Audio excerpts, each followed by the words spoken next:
ನಮಸ್ಕಾರ, ನೀವು ನೋಡ್ತಾ ಇದ್ದೀರಾ ನ್ಯೂಸ್ ಫಸ್ಟ್ ಲೈವ್. ನಾನು ಮಧುಸೂದನ್. ಮೊದಲಿಗೆ ಹೆಡ್ಲೈನ್ಸ್.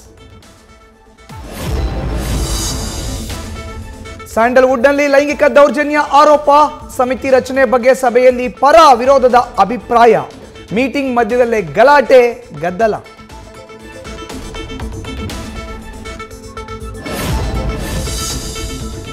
ಸಮಿತಿ ರಚನೆಗೆ ಕವಿತಾ ಲಂಕೇಶ್ ನೀತು ಒತ್ತಾಯ, ಸಮಿತಿಯ ಅಗತ್ಯವಿಲ್ಲ ಅಂತ ಕೆಲ ನಿರ್ಮಾಪಕರ ಅಭಿಪ್ರಾಯ. ಗಲಾಟೆ ಮಾಡ್ತಿದ್ದವರ ಮೇಲೆ ಗರಂ ಆದ ರಾಕ್ಲೈನ್ ವೆಂಕಟೇಶ್.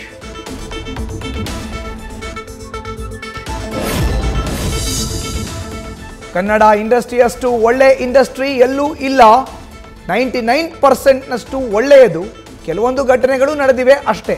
ಚಿಕ್ಕ ವಯಸ್ಸಿನಲ್ಲಿ ನನಗೂ ದೌರ್ಜನ್ಯವಾಗಿದೆ ಅಂದ ಸಂಜನಾ ಗಲ್ರಾನಿ.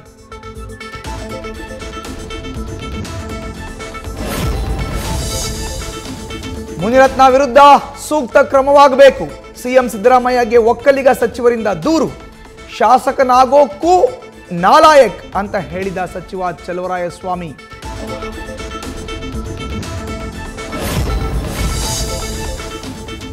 ಶೂ ಧರಿಸಿ ಪಾಂಡವಪುರ ಆರ್ಎಸ್ಎಸ್ ಕಚೇರಿಗೆ ಬಂದ ಪೊಲೀಸರು ಶರಣ್ ಪಂಪ್ವೆಲ್ ವಶಕ್ಕೆ ಪಡೆಯಲು ಹೋದಾಗ ಘಟನೆ, ಪೊಲೀಸರ ನಡೆಗೆ ಹಿಂದೂ ಕಾರ್ಯಕರ್ತರ ಆಕ್ರೋಶ. ನ್ಯೂಸ್ ಫಸ್ಟ್, ನಿರ್ಭೀತಿಯಿಂದ ನಿಮ್ಮ ಪರವಾಗಿ.